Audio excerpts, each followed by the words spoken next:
من الشیطان الرجیم بسم اللہ الرحمن الرحیم قال اللہ تبارک و تعالی فی القرآن المجید والفرقان الحمید ان الذین قالوا ربنا اللہ ثم استقاموا تتنزل علیہم الملائکۃ الا تخافوا ولا تحزنوا وابشروا بالجنۃ التی کنتم توعدون نحن اولیاؤکم فی الحیاۃ الدنیا وفی الآخرہ صدق اللہ مولانا العظیم وبلغنا رسولہ النبی الکریم ونحن علی ذلک لمن الشاہدین والشاکرین والحمد للہ رب العالمین۔ تمام احباب حضور کی بارگاہ میں ادب سے درود پاک کا نذرانہ پیش کریں۔ الصلاۃ والسلام علیک یا سیدی یا رسول اللہ، الصلاۃ والسلام علیک یا سیدی یا حبیب اللہ، الصلاۃ والسلام علیک یا رحمۃ للعالمین وعلی آلک واصحابک یا سیدی یا شفیع المذنبین۔ بعد از حمد و صلوات لائق صد عزت و تکریم برادران اسلام، اللہ رب العزت کے فضل و کرم سے ہم ماہ جمادی الاول کے پہلے جمعۃ المبارک کے اس اجتماع میں حاضر ہیں۔ دعا ہے اللہ تعالی ہم سب کی یہ حاضری اپنی بارگاہ میں قبول و منظور فرمائے اور ہمیں حضور نبی رحمت صلی اللہ علیہ وسلم کی کامل اتباع اور محبت نصیب فرمائے۔ حضور نبی رحمت صلی اللہ علیہ وآلہ وسلم کی دین متین کی ایک آیہ پاک تلاوت کرنے کا شرف حاصل کیا ہے۔ نعرہ تکبیر، اللہ نعرہ رسالت، یا رسول اللہ۔ نعرہ تحقیق۔ حضور غریب نواز حضرت قبلہ پیر محمد امین الحسنات شاہ صاحب دامت برکاتہم القدسیہ سجادہ نشین آستانہ عالیہ امیر الصالحین بیرہ شریف جلوہ فرما ہوئے، اللہ کریم آپ کا سایہ کرم تادیر سلامت فرمائے۔ میں یہ عرض کر رہا تھا کہ اللہ رب العزت نے قرآن حکیم کے اندر جو اٹل قوانین اپنے بندوں کے حوالے سے بیان کیے ہیں، ان میں سے 2 جمعے پہلے ہم نے ایک قانون کا ذکر کیا تھا، اور شیخ محمد سعید رمضان بوتی رحمۃ اللہ تعالی علیہ کی کتاب من سنن اللہ فی عبادہ سے اس کا تذکرہ کیا تھا۔ آج اسی میں سے ایک اور قانون قدرت کا ذکر کیا جاتا ہے، جس کو وہ یوں بیان کرتے ہیں کہ ما یتلقاہ الانسان عند الموت من بشارت العفو والصفح او من نذیر العذاب الذی ینتظرہ بعد الموت، کہ اللہ رب العزت نے کچھ قوانین کا تعلق زندگی سے رکھا اور کچھ کا تعلق موت سے رکھا، اور ایک قانون یہ بھی ہے کہ جب بھی کسی انسان کا آخری وقت آتا ہے تو اس وقت میں اگر وہ مومن ہو، نیک اور صالح ہو، تو اس کو مرنے سے پہلے اس کا ٹھکانہ دکھایا جاتا ہے اور اسے جنت کی بشارت دے دی جاتی، اور اگر وہ فاسق و فاجر ہو، کافر ہو، تو پھر اس کی موت سے پہلے ہی اس کا ٹھکانہ اسے دکھا کر اس کو عذاب کا ڈر سنایا جاتا ہے۔ اور یہ بھی ایک ایسا اللہ رب العزت کا قانون ہے جو پوری مخلوق کے اوپر جاری ہے، اور اس کی دلیل اللہ رب العزت کا یہ فرمان ہے جو اللہ نے قرآن میں ارشاد فرمایا کہ ان الذین قالوا ربنا اللہ، کہ وہ لوگ جنہوں نے یہ کہا کہ ہمارا رب اللہ ہے، ثم استقاموا، اور پھر اس پہ ڈٹ گئے اور اس پہ ساری زندگی کاربند رہے، تتنزل علیہم الملائکہ، تو پھر ان کے آخری وقت میں فرشتے ان کے اوپر نازل ہوتے ہیں اور وہ کہتے ہیں اللہ تخافوا ولا تحزنوا، کہ تم نہ ڈرو، خوف اور غم نہ کرو، وابشروا بالجنۃ التی کنتم توعدون، اور تمہیں خوشخبری سنائی جاتی ہے اس جنت کی جس کا تم سے وعدہ کیا گیا تھا۔ نحن اولیاؤکم فی الحیاۃ الدنیا وفی الآخرہ، ہم دنیاوی زندگی میں بھی اور آخرت میں بھی تمہارے جو ہے وہ نگہبان ہیں اور تمہارے کارساز ہیں۔ تو یہاں پر اسے یہ خوشخبری دی جاتی ہے کہ یوم قیامت کی ہولناکی کا غم نہ کرو، اور اپنے پیچھے رہ جانے والے اہل و عیال اور معاملات کا خوف اور اندیشہ نہ کرو، بے شک ہم تمہارے ان تمام معاملات میں تمہارے کفیل اور کارساز ہیں۔ حضرت سیدنا براء ابن عازب رضی اللہ تعالی عنہ وہ ارشاد فرماتے ہیں کہ رسول اکرم صلی اللہ علیہ وسلم نے ایک دن ہمیں ارشاد فرمایا کہ جب بندہ مومن کا آخری وقت آتا ہے تو ایک فرشتہ اس مومن کی روح لینے کے لیے جب آتا ہے تو وہ یوں کہتا ہے اخرجی ایتها الروح الطیبہ فی الجسد الطیب، کہ اے پاکیزہ روح تو اس پاک بدن سے نکل، اخرجی الی روح و ریحان، اور تو اللہ رب العزت کی جنتوں کی طرف نکل، ورب غیر غضبان، اور ایسے رب کی طرف آ جا جو تیرے اوپر ناراض نہیں ہے بلکہ تیرے اوپر راضی ہے، اور وہ تیرے ہر کام کے اوپر تجھ سے رضا کا اظہار کرتا ہے۔ اور پھر حضور صلی اللہ علیہ وسلم نے یہ آیت پڑھی، الا ان اولیاء اللہ لا خوف علیہم ولا هم یحزنون الذین آمنوا وکانوا یتقون لہم البشری فی الحیاۃ الدنیا وفی الآخرہ۔ حضرت سیدنا عبادہ ابن صامت رضی اللہ تعالی عنہ وہ ارشاد فرماتے ہیں کہ رسول اکرم صلی اللہ علیہ وآلہ وسلم آپ نے ایک دن ہمیں ارشاد فرمایا کہ ان المؤمن اذا حضرہ الموت، کہ جب مومن کا آخری وقت آتا ہے، بشر برضوان اللہ و کرامتہ، تو اللہ تعالیٰ کی رضا اور عزت کی خوشخبری اسے دی جاتی ہے۔ وَإِنَّ الْكَافِرَ إِذَا حَضَرَهُ الْمَوْتُ، اور جب کافر کا آخری وقت آتا ہے، بُشِّرَ بِعَذَابِ اللَّهِ وَعُقُوبَتِهِ، تو اللہ تعالیٰ کے عذاب سے اس کو ڈرایا جاتا ہے اور اس کی عقوبت کا ڈر سنایا جاتا ہے۔ یہ آیات و احادیث اس قانون پہ دلالت کرتی ہیں کہ ہر وہ مومن جو تقوی کے ساتھ اپنی زندگی گزارتا ہے اور اپنی زندگی میں اللہ رب العزت سے ڈرتا ہے اور تعلیمات اسلام کو حرز جاں بناتا ہے، آخری وقت میں اس کو بشارت عطا کی جاتی ہے۔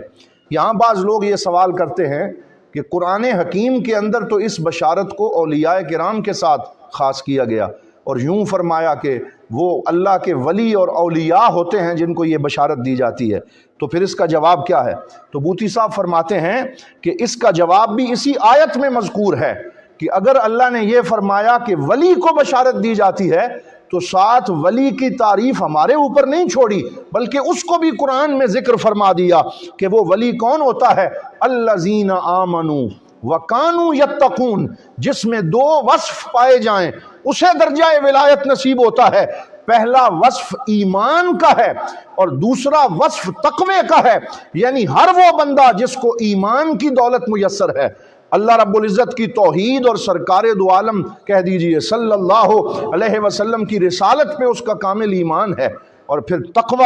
اور نفاذ شریعت اس کی زندگی میں موجود ہے، تو پھر اللہ تعالیٰ اس کو ان خوش نصیبوں میں شامل کرتا ہے جس کو وہ بشارت عطا کی جاتی ہے۔ یعنی ولی کے لیے اس مقام پہ یہ شرط نہیں ہے کہ اس سے کرامات کا ظہور ہو، خوارق عادت کا ظہور ہو اور اس سے گناہ سرزد نہ ہو یا وہ معصوم ہو۔ یعنی ولی کے لیے اللہ نے عصمت کی شرط نہیں لگائی بلکہ اس کو اپنے کرم سے ولی اپنے اولیاء کو اس حدیث کے عموم میں داخل فرما دیا کہ کل بنی آدم خطاء وخیر الخطائین التوابون، کہ سارے حضرت آدم کے جو اولاد ہیں، جو بندے ہیں، سب خطا کرنے والے ہیں، لیکن خطا کاروں میں سے سب سے بہترین وہ ہیں کہ جب ان سے خطا ہوتی ہے پھر پشیمان ہو کر اللہ کی بارگاہ میں حاضر ہو کے سچی توبہ کرتے ہیں، تو جب وہ سچی توبہ کرتے ہیں اللہ ان کے گناہوں کو بخش کر انہیں اپنے اولیاء میں شامل فرما لیتا ہے۔ تو یہ دین کا یسر ہے، یہ دین کی آسانی ہے کہ اس میں کسی خاص قسم کے لباس کی یا کسی خاص قسم کے حلیے کی شرط نہیں رکھی، عصمت کی شرط نہیں رکھی۔ وہ عصمت تو فرشتوں کے اندر ہے، یا اللہ کے نبی معصوم ہیں، انبیاء کے علاوہ امت میں کوئی اور معصوم نہیں ہے، یہ ہمارا عقیدہ ہے، تو اس کو یہاں پر بیان فرمایا۔ اور جب دوسری طرف کفار کا ذکر کیا، یا وہ لوگ جن کو عقاب اور عذاب جو ہے اس کی وعید دی جاتی ہے، تو اللہ تعالیٰ نے ارشاد فرمایا وَلَوْ تَرَىٰ، کہ اگر وہ دیکھتے، اگر آپ دیکھیں اِذِ الظَّالِمُونَ فِي غَمَرَاتِ الْمَوْتِ، کہ جب ظالم لوگ، یہاں ظالم سے مراد مشرک ہیں یا وہ لوگ ہیں جو اللہ رب العزت پہ ایمان نہیں رکھتے، کہ جب وہ موت کی سختی میں ہوتے ہیں، وَالْمَلَائِكَةُ بَاسِطُو أَيْدِيهِمْ، اور فرشتے اپنے ہاتھ ان کی طرف پھیلا کر روح نکالنے کا وقت آتا ہے، تو وہ فرشتے کہتے ہیں اخرجوا انفسکم، نکالو اپنی جانوں کو، الیوم تجزون عذاب الہون بما کنتم تقولون علی اللہ غیر الحق وکنتم عن آیاتہ تستکبرون، کہ آج تمہیں عذاب دیا جائے گا اس بات پر کہ جو تم اللہ رب العزت پہ جھوٹ مانتے تھے اور اللہ رب العزت کی آیات سے تم استکبار اور تکبر کرتے تھے، آج وہ وقت آ گیا ہے کہ تم نے اللہ کی بارگاہ میں حاضر ہونا ہے۔ تو قرآن نے مومنین کی بشارتوں کا ذکر بھی فرمایا اور کفار کو ملنے والی وعید اور ڈراوے کا ذکر بھی فرمایا، اور یہ دونوں راستے بیان کر دیے۔ حضرت سیدہ صدیقہ کائنات عائشہ صدیقہ ام المومنین رضی اللہ تعالی عنہا نے یہ حدیث روایت فرمائی جو متفق علیہ ہے کہ من احب لقاء اللہ، ہمارے پاک نبی صلی اللہ علیہ وسلم نے ارشاد فرمایا من احب لقاء اللہ احب اللہ لقاءہ، کہ جو اللہ کی ملاقات پسند کرتا ہے اللہ اس کی ملاقات پسند کرتا ہے۔ وَمَنْ كَرِهَ لِقَاءَ اللَّهِ كَرِهَ اللَّهُ لِقَاءَهُ، اور جو اللہ رب العزت کی ملاقات کو ناپسند کرتا ہے اللہ اس کی ملاقات کو ناپسند کرتا ہے۔ تو حضرت سیدہ عائشہ صدیقہ عرض کرتی ہیں کہ میں نے سوال پوچھا کہ یا رسول اللہ یہاں پر کیا موت کی بات ہو رہی ہے؟ تو کون ہے ہم میں سے جو موت کو پسند کرے؟ سارے ہی موت سے ڈرتے ہیں۔ تو حضور صلی اللہ علیہ وسلم نے فرمایا لیس بذاکا، کہ بات ایسے نہیں ہے، بلکہ بات اس طرح ہے کہ المؤمن اذا دنا موتہ وبشر برحمت اللہ ورضوانہ وجنتہ، کہ جب مومن کی موت قریب آتی ہے اور اس وقت اسے رحمت کی بشارت دی جاتی ہے اور جنت اور اللہ کی رضا کی خوشخبری دی جاتی ہے، احب لقاء اللہ، تو وہ اللہ کی ملاقات کو پسند کرتا ہے۔ فَأَحَبَّ اللَّهُ لِقَاءَهُ، تو اللہ تعالیٰ اس کی ملاقات پسند کرتا ہے، اسے خوش آمدید کہتا ہے، گرم جوشی سے اس کا استقبال کرتا ہے۔ وَإِنَّ الْكَافِرَ إِذَا دَنَا مَوْتُهُ وَبُشِّرَ بِعَذَابِ اللَّهِ، اور جب کافر کا آخری وقت آتا ہے اور اسے اللہ کی عذاب سے ڈرایا جاتا ہے اور اللہ کی ناراضگی کی خبر دی جاتی ہے، کَرِهَ لِقَاءَ اللَّهِ، تو وہ اللہ کی ملاقات کو ناپسند کرنے لگتا ہے۔ فَكَرِهَ اللَّهُ لِقَاءَهُ، تو پھر اللہ تعالیٰ اس کو کی ملاقات کو ناپسند کرتا ہے۔ تو حضور صلی اللہ علیہ وسلم نے خود ہی اس حدیث پاک کی تشریح فرمائی۔ یہاں پہ ایک سوال پیدا ہوتا ہے کہ نیکوکار لوگوں کو تو بشارت ملے گی اور ان کو ان کا ٹھکانہ دکھا دیا جاتا ہے، تو گناہگار مومنوں کا کیا ہوتا ہے، ان کا انجام کیا ہوگا؟ تو شیخ سعید رمضان رحمۃ اللہ تعالی علیہ فرماتے ہیں کہ وہ مومن جس کے دل میں ایمان قرار پذیر ہو چکا ہو اور وہ اللہ سے محبت کرتا ہو، اس کے رسول سے محبت کرتا ہو، لیکن گناہگار ہو اور اس سے گناہوں کا صدور ہو جاتا ہو، فرمایا جس کے دل میں ایمان موجود ہو اللہ تعالیٰ موت سے پہلے اسے توبہ کی توفیق عطا فرماتا ہے، اور جب وہ توبہ کرتا ہے اللہ اسے گناہوں سے یوں پاک کر دیتا ہے جیسے ابھی اپنے ماں کے بطن سے پیدا ہوا ہے، اور پھر وہ بھی اس بشارت کا مستحق ٹھہرتا ہے، اسے بھی وہ خوشخبری دی جاتی ہے، اور اللہ تعالیٰ اپنے ان گناہگار بندوں پہ بھی کرم فرماتا ہے کہ انہیں موت سے پہلے سچی توبہ کی توفیق عطا فرماتا ہے، انابت اللہ، رجوع اللہ، اللہ کے ذکر کی انہیں توفیق ملتی ہے اور وہ صراط مستقیم پہ آ جاتے ہیں اور اس بشارت کے مستحق ٹھہرتے ہیں۔ لیکن ایسا شخص جس نے کلمہ تو پڑھ لیا لیکن اللہ کی محبت کو اپنے دل کے قریب نہ آنے دیا اور رسول اکرم صلی اللہ علیہ وسلم کی سیرت سے اسے محبت نہ ہوئی، وہ ساری زندگی دنیا سے محبت کرتا رہا اور دنیا کے اندر وہ اپنے آپ کو اس نے لت پت کر لیا اور ساری زندگی وہ دین کے قریب نہ آیا، اللہ والوں کے قریب نہ آیا، فسق و فجور کو اس نے اپنا راستہ بنا لیا۔ تو ایسے شخص کے بارے میں یہ ڈر ہے کہ جب اس کا آخری وقت آتا ہے تو اس کا ایمان گھٹن کا شکار ہو جاتا ہے اور ایمان کا شرارہ بجھنے لگتا ہے، اس وجہ سے پھر وہ وعید کی طرف چلا جاتا ہے۔ تو یہاں پر ڈر بھی سنایا گیا کہ اپنے دل میں اللہ رب العزت کی محبت رکھو۔ اور شیخ سعید رمضان فرماتے ہیں کہ مجھے اپنے پڑوسی کا واقعہ یاد ہے کہ میرا پڑوسی تھا اور گناہوں کی وجہ سے وہ معروف تھا، حالانکہ مومن اور مسلمان تھا، لیکن اس کی شہرت معاشرے میں اچھی نہیں تھی۔ لیکن کچھ عرصے کے بعد میں نے دیکھا کہ اس کی حالت اچھی ہو گئی اور اس کے چہرے پہ نور آ گیا اور وہ نمازی بن گیا اور صراط مستقیم پہ آ گیا۔ میں اس کے گھر اسے ملنے گیا، اسے مبارک دینے گیا کہ تجھے اللہ رب العزت کی محبت نصیب ہو گئی اور پھر سے تو اللہ کی محبت کے راستے پہ آ گیا، اس کی وجہ کیا ہے؟ تو وہ رو کے کہنے لگا کہ لوگ میرے بارے میں یہ سمجھتے تھے کہ میں بہت برا ہوں، اگرچہ میں برا تھا، گناہگار تھا، لیکن جب رات ہوتی تھی اور لوگ سو جاتے تھے میں اپنے رب سے گفتگو کرتا تھا اور گفتگو کرتے ہوئے میں یہ کہتا تھا اپنے رب سے، یہ جملہ انہوں نے لکھا کہ یا رب متا تشیل الجدار بینی و بینک، یا اللہ تو اپنے اور میرے درمیان یہ جو دیوار بنی ہوئی ہے اسے کب ہٹائے گا، کب مجھے اپنے قریب کرے گا؟ تو میں اپنی خلوت میں اپنے رب سے جو باتیں کرتا تھا، اللہ نے اس گفتگو کی وجہ سے اس دیوار کو ہٹا کے مجھے اپنا قرب عطا فرما دیا اور مجھے صراط مستقیم عطا فرما دی ہے۔ تو یہ بات لکھنے کے بعد وہ فرماتے ہیں حضرت سیدنا صدیق اکبر رضی اللہ تعالیٰ عنہ سے یہ پوچھا گیا کہ یہ جو اللہ نے فرمایا کہ ان الذین قالوا ربنا اللہ ثم استقاموا، کہ جنہوں نے یہ کہا کہ ہمارا رب اللہ ہے اور پھر استقامت اختیار کی، اس استقامت کا معنی کیا ہے؟ تو حضور نبی رحمت صلی اللہ علیہ وآلہ وسلم کے جلیل القدر صحابی حضرت سیدنا ابو بکر صدیق رضی اللہ تعالی عنہ، آپ نے ارشاد فرمایا کہ اس استقامت کا معنی یہ ہے کہ استقاموا علی کلمۃ اللہ تعالی، کہ جو اللہ رب العزت کا کلمہ جنہوں نے پڑھا لا الہ الا اللہ محمد رسول اللہ، اللہ کو رب مانا اور توحید پہ ڈٹے رہے اور پھر اپنی موت تک توحید سے پیچھے نہیں ہٹے اور اللہ رب العزت کی ربوبیت کو تسلیم کرتے رہے، اللہ تعالیٰ انہیں اس خوشخبری کے اندر شامل فرمائے گا۔ تو بعض صحابہ نے کہا کہ اس کا معنی تو یہ ہے کہ جو گناہوں سے بچے رہے۔ تو حضرت سیدنا عبداللہ ابن عباس رضی اللہ تعالیٰ عنہ نے فرمایا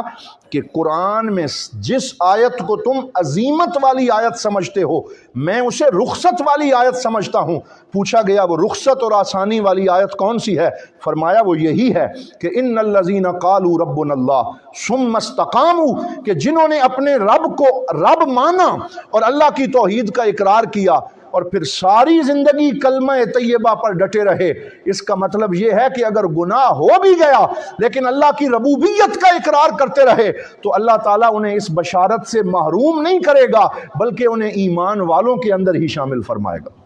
یہ بشارت اس کا انہوں نے ذکر فرمایا۔ بعض لوگوں کو جوانی اور عنفوان شباب میں جب یہ بات یاد کروائی جاتی ہے کہ موت کے وقت بشارت دی جائے گی اور موت آنی ہے تو وہ کہتے ہیں ابھی تو ہم بزنس کر رہے ہیں، ابھی ہم کاروبار میں ہیں، ابھی ہماری نوکری 20 سال رہتی ہے